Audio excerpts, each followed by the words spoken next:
कभी ऐसा होता है कि बिना थके भी आप बार बार उबासी लेते हैं, मतलब यान करते हैं?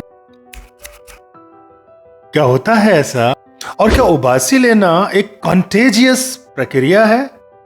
चलो आज समझते हैं वायुगुरु के साथ। एक्चुअली जब हम थके हुए होते हैं या फिर हम बोर फील करते हैं तो हमारा ब्रेन कुछ स्लो हो जाता है, थोड़ा सा स्लो। इससे क्या होगा? ऑक्सीजन की डिमांड बढ़ जाती है।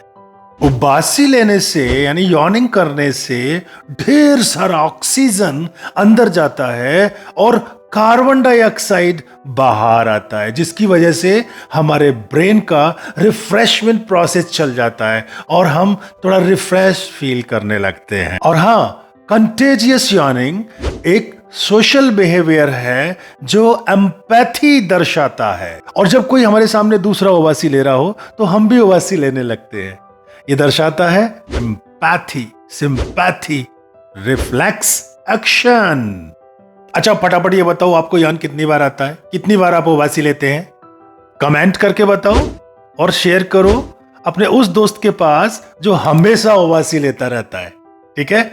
और हाँ, अपने उस फ्रेंड को भी भेज देना, इंतजार कर रहा होगा ना।